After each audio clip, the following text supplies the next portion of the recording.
Pero cuando hablamos de la voluntad de Dios, entonces, una de las maneras en las que podemos entender esto es que la voluntad de Dios, la expresión voluntad de Dios, se refiere a eso que Dios quiere para mí, a su plan, a su designio, a lo que Él en su soberanía tiene para mí, que soy su creación. Y esto yo quiero que lo entendamos bien, porque, por ejemplo, esto y comenzar con los secretos temprano.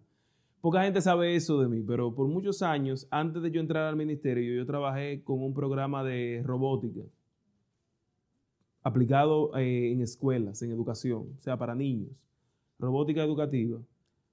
Pero eso, a esa escala y a cualquier escala que se haga, por ejemplo, cuando se trabaja automatizando, porque eso es lo que son robots, ¿verdad? Máquinas autómatas.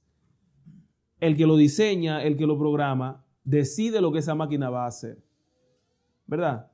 Y un robot en lo que nosotros trabajábamos solamente hacía lo que nosotros le programábamos a hacer y para lo que lo preparáramos que hiciera. La voluntad de Dios es esa programación que Dios quiere poner en nosotros y que entonces se demuestra con todas las cosas que ustedes dijeron. Dios quiere salvarnos, Dios quiere que experimentemos su amor, que amemos como Él ama, quiere que compartamos o que prediquemos el Evangelio. Todas esas cosas son demostraciones de algo que está por encima de nosotros mismos y que si nosotros lo aceptamos, entonces se cumple en nuestras vidas, pero el cumplimiento de eso es una obra sobrenatural porque no depende de nosotros, no la provocamos nosotros y sin la influencia, sin la ayuda de Dios, esto es imposible. La voluntad de Dios en nuestras vidas, ese amor verdadero, ese poder para predicar el Evangelio, la salvación, son cosas que nosotros por nosotros mismos no podemos producir y que se materializan en nosotros cuando entonces nosotros abrimos el corazón y permitimos en obediencia y siendo santificados que la obra de Dios se cumpla en nosotros, que su voluntad se cumpla en nosotros. Y después de nosotros ver la obra de Dios, el ministerio de Cristo, no nos queda más entonces que entender que el cumplimiento de la voluntad de Dios viene entonces también con el Espíritu Santo. O sea, no es posible que lo que Dios quiere para mí se cumpla en mí a menos que yo reciba y que el Espíritu Santo trabaje en mí. Yo necesito esa manifestación de Dios para que la voluntad suya sea una realidad en mi vida. Pensando en esto, uno puede poner en contraposición las enseñanzas de Gálatas capítulo 5, donde presenta primero las obras de la carne y que luego entonces presenta en singular el fruto del Espíritu. Todas ellas son cosas que ocurren, que nosotros hacemos. La diferencia está en que las obras de la carne sí nacen de mí de manera natural. Usted sí puede tener de manera natural la provocación a todas las cosas que se mencionan en la lista de las obras de la carne. Eso usted sí puede producirlo. Eso nosotros podemos producirlo porque nosotros fuimos concebidos en pecado. Y esas cosas, como prácticas pecaminosas, nosotros las producimos de manera natural. Ahora bien, del otro lado se presenta lo que Cristo hace posible, lo que Dios hace posible y lo que el Espíritu Santo obra en nosotros. Y ese es el fruto del Espíritu. Ambas cosas son producidas. La diferencia es que las obras de la carne yo las puedo producir sin mucho esfuerzo, espontáneamente, porque es lo que está en nosotros. Ahora bien, cuando se da una conversión, cuando yo le entrego a Dios mi vida por completo, cuando yo acepto que el Espíritu Santo trabaja en mí, entonces Él empieza a transformar las obras de la carne en el fruto del Espíritu. Y me hace a mí ver el pecado de una manera distinta, porque ya no permite que el pecado sea mi deleite, sino que hace que yo rechace eso, que yo cambie de sentido, como es lo que quiere decir la palabra arrepentimiento en esencia. Les digo todo esto porque todas estas son enseñanzas muy propias del Espíritu Santo. Y todas estas son enseñanzas que aparecen más claras en el Nuevo Testamento como tal. Eso tiene muchas razones. Y sobre todo en su forma de escritura, con el Nuevo Testamento pasa eso, que el Nuevo Testamento es más práctico para enseñar. El griego como tal es una lengua que es más didáctica. En cambio, el hebreo, que es el idioma del Antiguo Testamento o el más utilizado en el Antiguo Testamento, porque hay varios más, tiene la particularidad de que está más enfocado en acontecimientos, en narrativa, en la historia. Y por eso usted ve que la mayoría de las historias de la Biblia se encuentran en el Antiguo Testamento. Ambas nos dejan enseñanzas, pero el Nuevo Testamento se utiliza más para lo didáctico. Por ejemplo, la declaración de Juan, donde entendemos o donde empezamos a ver parte de los roles del Espíritu Santo. El Espíritu Santo es el que convence de pecado, ¿verdad que sí? Eso lo leemos en el Evangelio de Juan. El Espíritu Santo es el que santifica, también una enseñanza totalmente neotestamentaria. El Espíritu Santo es el consolador, como vemos en Juan 14. Todas esas enseñanzas están ahí de manera clara. Eso ha provocado que en la unidad completa que es la Biblia surja la curiosidad.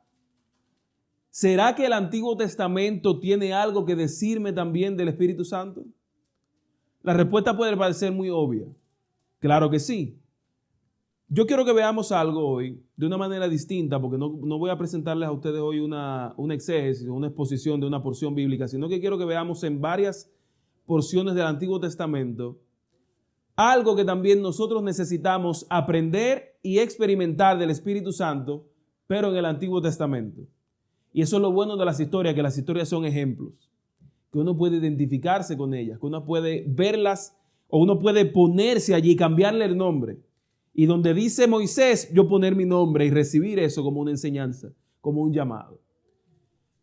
El Antiguo Testamento presenta grandes verdades también acerca del Espíritu Santo. Y yo quiero que las veamos en esta mañana, algunas de ellas, como el llamado de Dios y el mensaje de Dios para nosotros en la mañana de hoy. ¿Está bien? ¿Me acompaña en ese recorrido por el Antiguo Testamento? Bien. Yo quiero que veamos entre los varios relatos que veremos, en primer lugar, el que aparece en Génesis capítulo 41. Génesis capítulo 41, y vea conmigo a partir del versículo 37.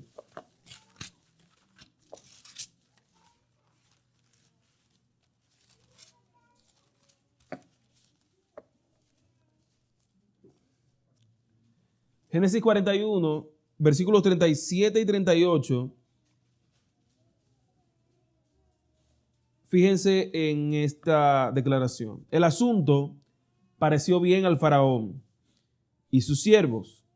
Y dijo el faraón a sus siervos: ¿acaso hallaremos a otro hombre como este, en quien esté, ¿qué? El Espíritu de Dios. Esa es una referencia a José. Esa es la parte de la historia de José en la que el faraón tiene un sueño. El famoso sueño de las 7 vacas flacas y de las 7 vacas gordas. Sí, de las 7 espigas, flacas y gordas también. Muchos de ustedes ya conocen la historia. Por el tiempo vamos a parafrasearla un poquito. Aquí a este rey le pasó algo muy parecido a lo que le sucedió a Nabucodonosor, especialmente la experiencia del capítulo 4.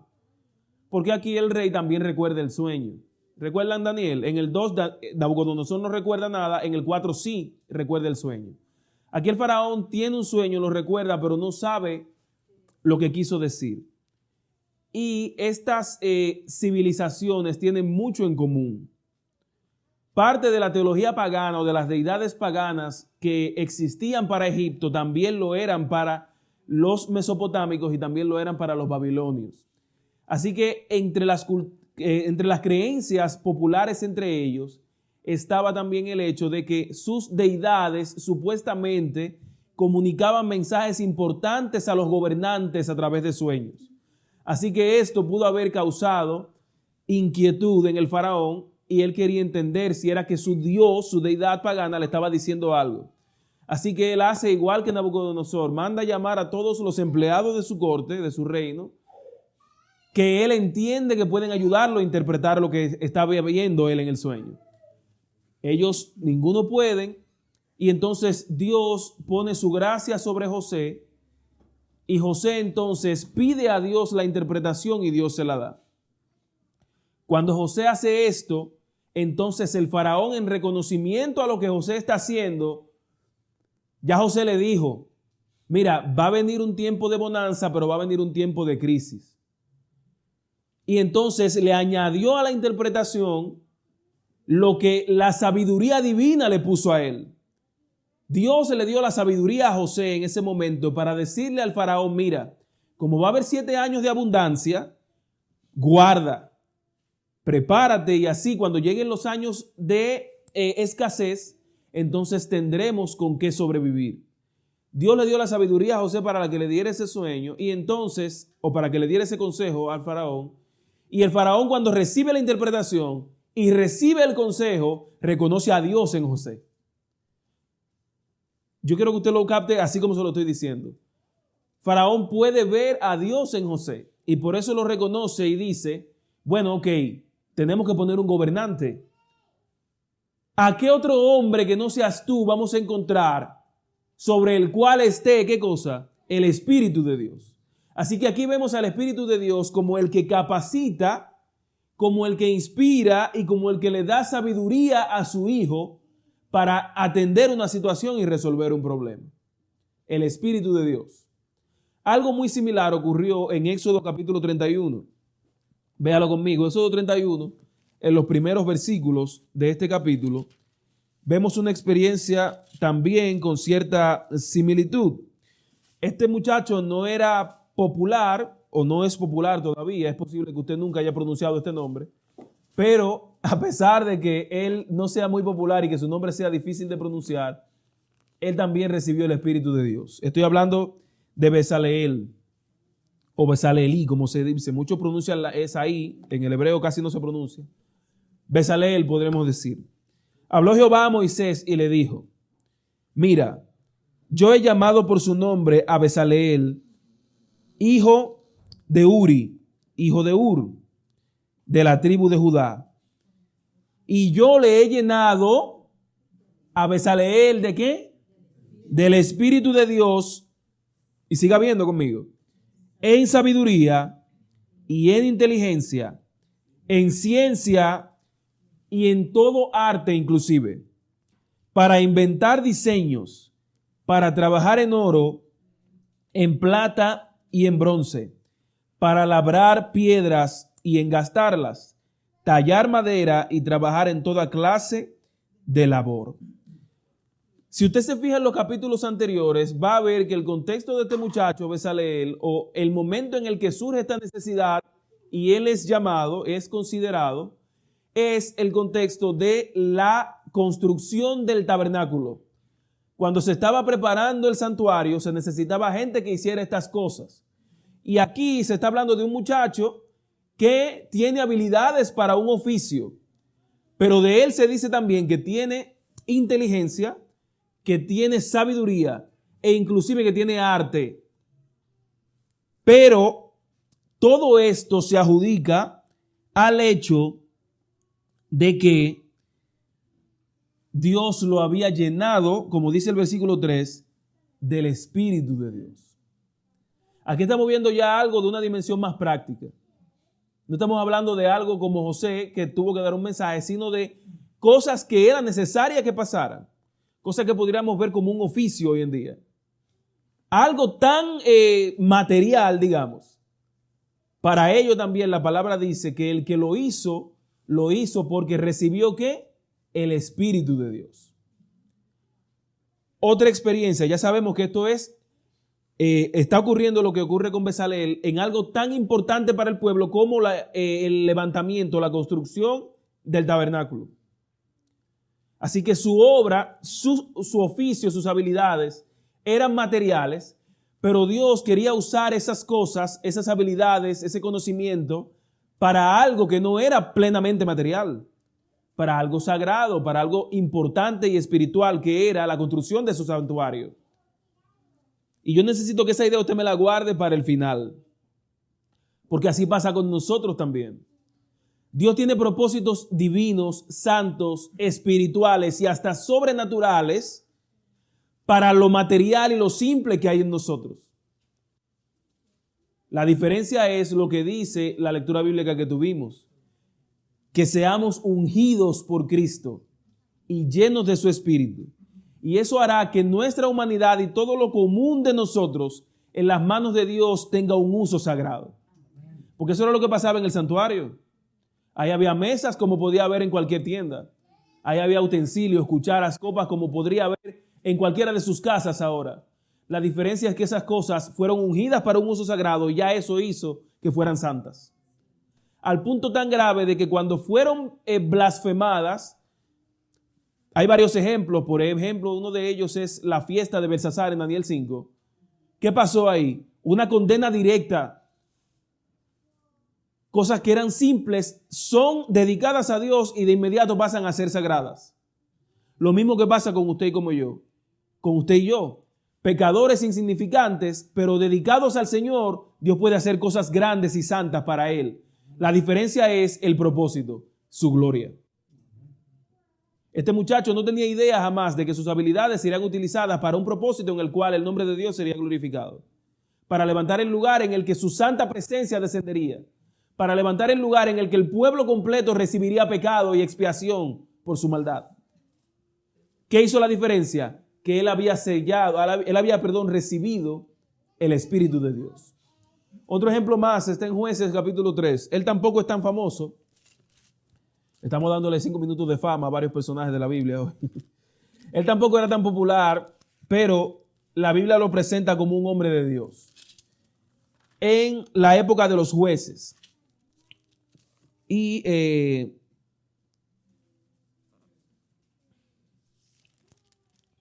ese personaje del que les estoy hablando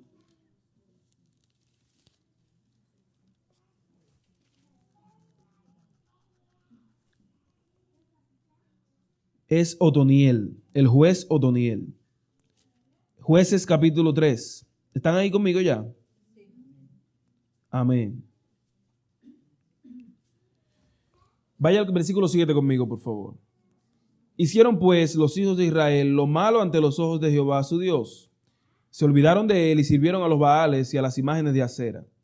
Por eso la ira de Jehová se encendió contra ellos y los entregó en manos de Cusán Risataim, rey de Mesopotamia, al cual sirvieron durante 8 años. Entonces clamaron los hijos de Israel a Jehová, y Jehová levantó a un libertador a los hijos de Israel y los libró. Esto es a Otoniel, hijo de Cenaz, hermano menor de Caleb. ¿Y qué dice el 10? El Espíritu de Jehová vino sobre Otoniel, quien juzgó a Israel y salió a la batalla. Jehová entregó en sus manos a Cusán Risataim, rey de Siria, y le dio la victoria sobre Cusán Risataim. Y hubo paz en la tierra durante 40 años, y entonces luego de eso murió Otoniel, el hijo de Cenaz. Aquí aparece Otoniel, uno de los jueces que hizo lo correcto ante el Señor. ¿Qué pasaba con los jueces? Esto ocurre en el periodo previo a la monarquía en Israel. Hubo un tiempo en el que no había reyes y la figura principal de liderazgo, sobre todo de liderazgo espiritual, eran precisamente los jueces. Ahora bien, no todos los jueces hicieron lo correcto ante Dios. No todos los jueces fueron sellados por el Espíritu Santo. Y ahí está el ejemplo de Sansón. Fue un hombre que por momentos sí anduvo en la voluntad de Dios. Pero hubo un tiempo en el que sus ojos se apartaron y eso lamentablemente provocó sufrimiento para el pueblo y hasta su propia muerte al final. Un caso distinto es el de Otoniel, un hombre que hizo lo correcto ante Dios y a través de su vida Dios trajo paz al pueblo, como terminan diciendo en los versículos 10 y 11. Él, lleno del Espíritu de Dios, es levantado como libertador del pueblo que había sido entregado. Y él recibe sabiduría para juzgar al pueblo al recibir el Espíritu de Dios y también entonces inclusive obtiene la victoria en un conflicto bélico, en una guerra, luego de haber recibido el Espíritu de Dios. Si siguiéramos revisando, vamos a ver que el Espíritu de Dios está presente totalmente en el Antiguo Testamento también. A pesar de que no tenemos enseñanzas tan claras o conceptos como si tuviéramos una clase con un pizarrón del Espíritu Santo en el Nuevo Testamento, en el Antiguo Testamento está totalmente presente. Y así como estuvo presente en la creación, está presente obrando en los hombres y las mujeres de Dios a través de la historia. Por eso hemos visto estas narrativas. Aquí hemos visto varias circunstancias, varias situaciones diferentes. Hombres recibiendo sabiduría para actuar, recibiendo inteligencia, recibiendo juicio y entonces haciendo cosas que terminan todas beneficiando al pueblo de Dios. ¿Qué pasó con José? El encuentro con sus hermanos, él pudo hacer provisión para ellos y para su padre, precisamente porque Dios puso en su corazón decirle al faraón que hiciera una reserva. ¿Qué pasó con ese muchacho? Con Bezaleel.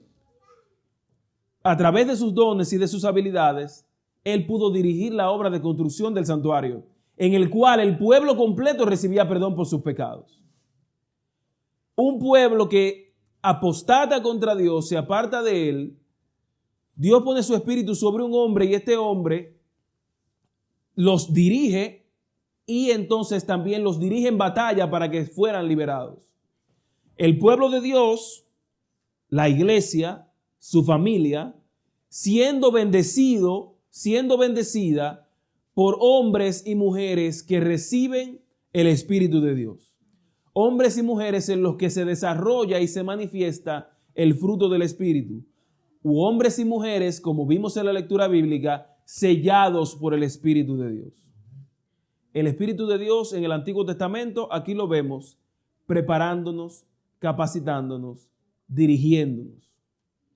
Esa es una obra para la cual todos nosotros debemos decidir morir al yo para entonces vivir en Cristo.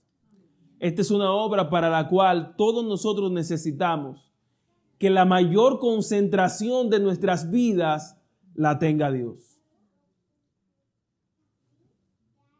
Nosotros tenemos contados ejemplos en las Escrituras, como estos que vimos, de gente orando, pidiendo el Espíritu Santo y recibiéndolo.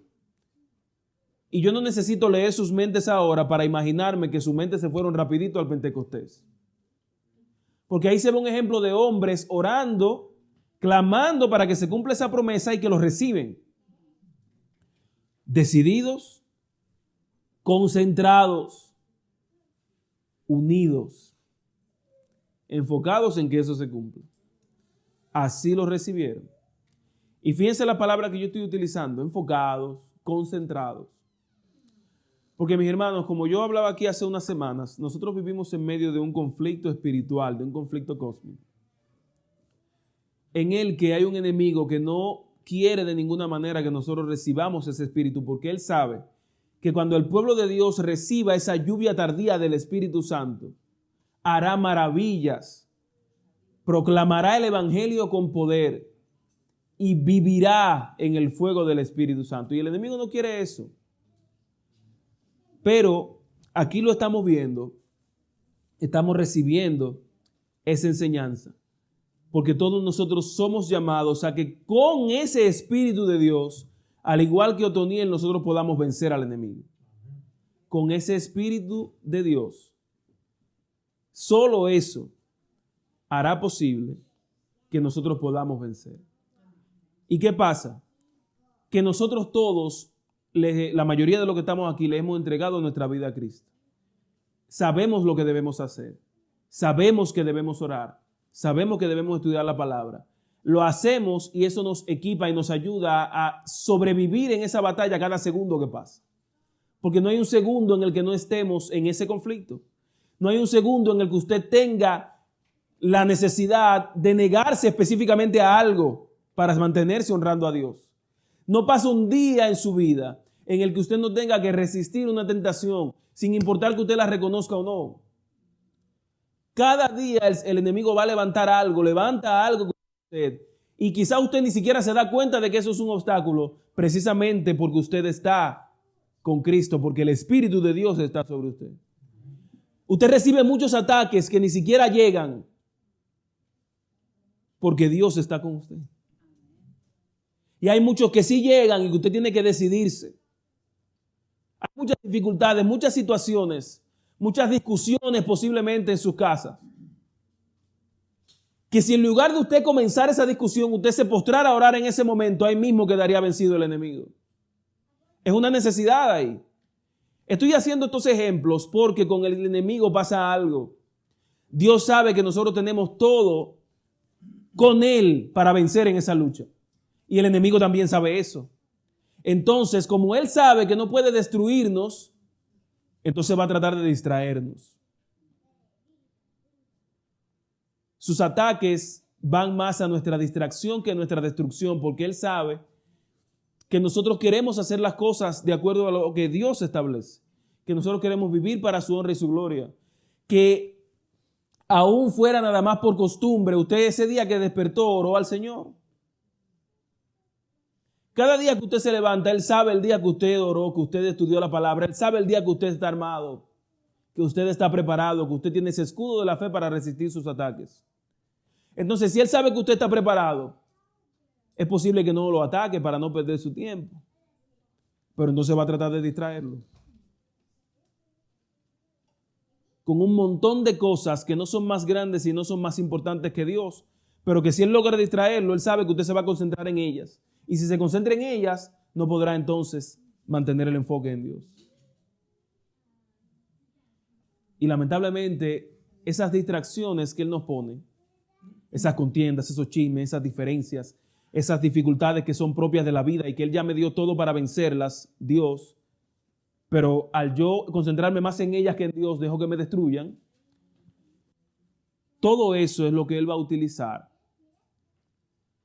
para que nosotros entonces nos olvidemos de buscar el Espíritu de Dios, nos olvidemos de que lo hemos recibido y entonces seamos presas fáciles de sus ataques.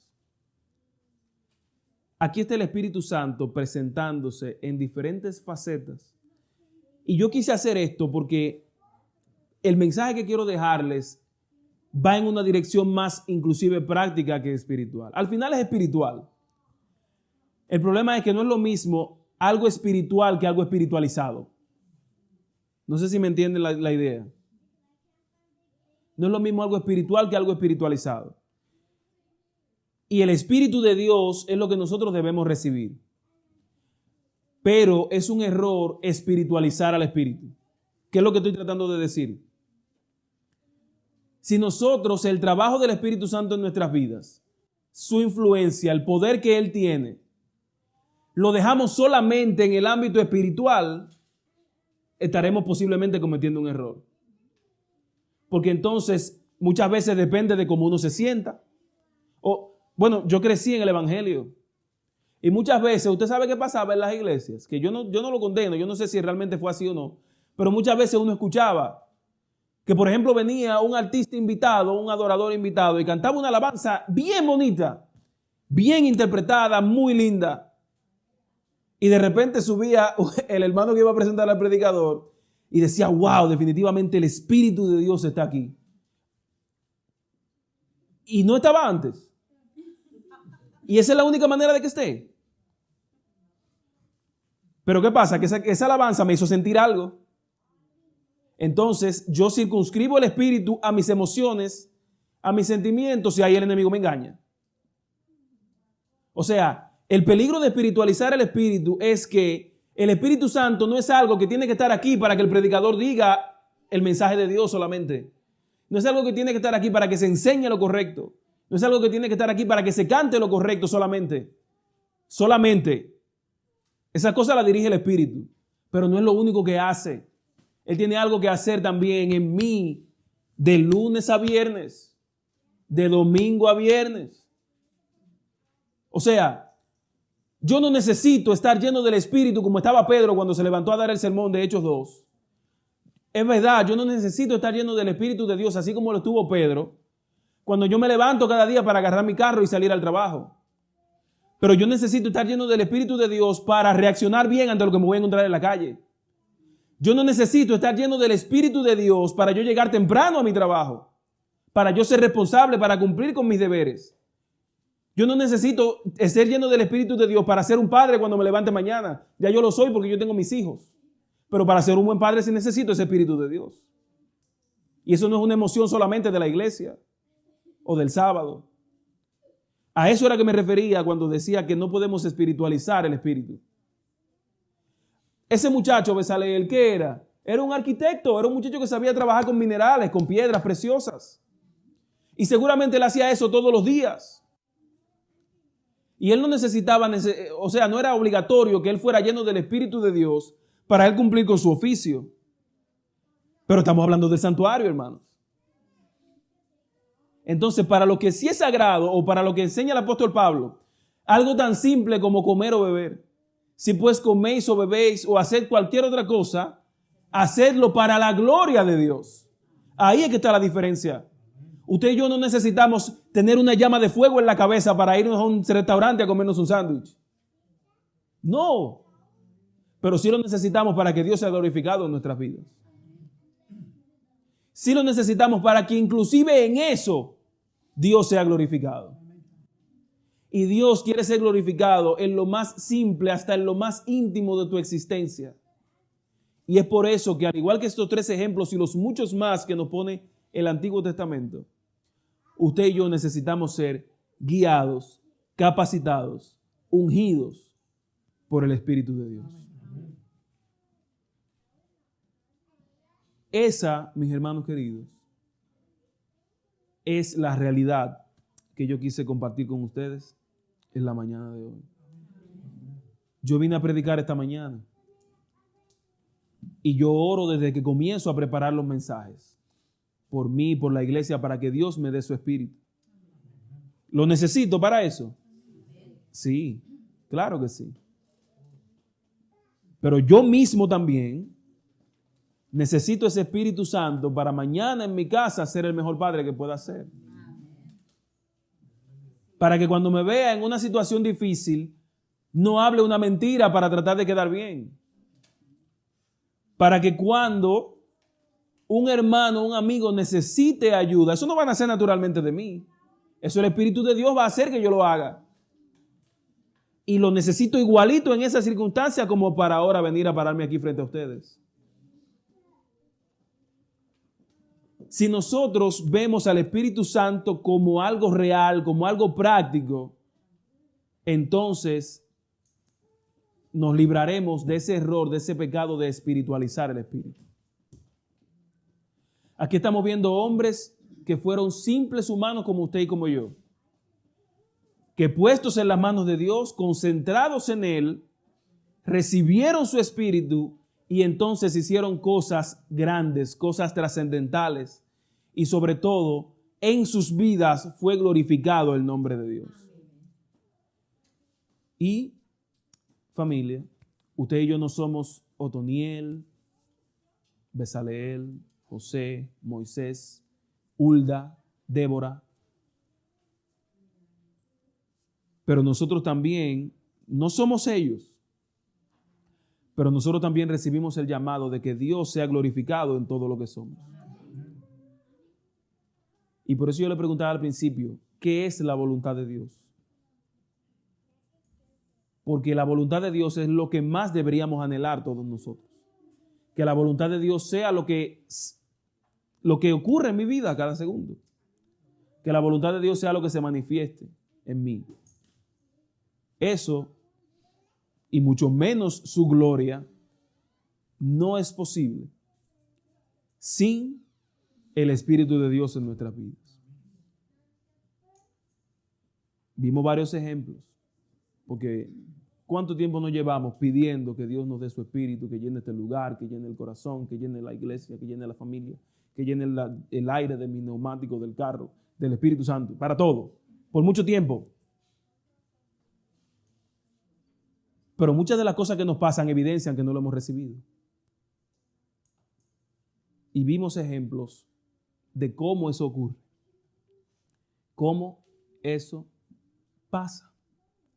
Cómo gente normal como usted y como yo pudo recibir el Espíritu Santo y hacer grandes cosas. La Biblia no se va a escribir de nuevo, hermanos queridos. Dios no necesita que yo levante a un enfermo como lo hizo Pedro y Juan, por ejemplo. Pero Dios quiere que en las cosas simples que Él me permite vivir, yo también le glorifique a Él. Porque Dios lo sabe todo, hermanos queridos. ¿Qué pasó con el endemoniado cuando fue exorcizado? Llegó el evangelio de Decápolis. ¿Qué pasó con Pedro y Juan en su predicación? Ellos estaban a punto, estaban ahí apenas comenzando su ministerio. Hicieron ese milagro y luego de eso hicieron grandes cosas y maravillas en la predicación ¿de qué? Del evangelio. O sea, ni siquiera porque Dios puso en sus manos el milagro, ellos se llevaron la gloria. ¿Está llevándose Dios la gloria en todo lo que yo soy y lo que hago? Para que la respuesta a eso sea un sí, entonces yo necesito concentrarme en Él y con un corazón humillado, con un deseo, con una motivación como la que ellos tenían, unidos en ese momento, nosotros también podemos recibir su Espíritu. Él se ha revelado a nosotros de muchas maneras. Hoy yo quise que viéramos a ese Espíritu Santo no como la fuerza que muchos dicen que es, pero no también solamente como la persona que nosotros sabemos que es. Yo quise que lo viéramos ahora como el que hace todo posible en usted y en mí, como el que nos capacita, como el que nos da sabiduría, en fin, como el que nos ayuda a que cada paso de nuestras vidas glorifique al Rey de Reyes y Señor de Señores. Yo no sé para qué usted quiere el Espíritu Santo. Yo no sé para qué la iglesia quizás lo ha pedido. Pero hoy nosotros queremos pedirlo para que el nombre de Cristo sea exaltado. Queremos que ese es el propósito por el cual pedimos su Espíritu. Porque cuando eso ocurra, todo lo demás que también queremos, también ocurrirá. Cuando se cumple en nosotros el propósito primordial para el que fuimos creados, que es la gloria de nuestro Padre Celestial, todo lo demás también va a ser una realidad. El Espíritu de Dios, con el cual somos sellados.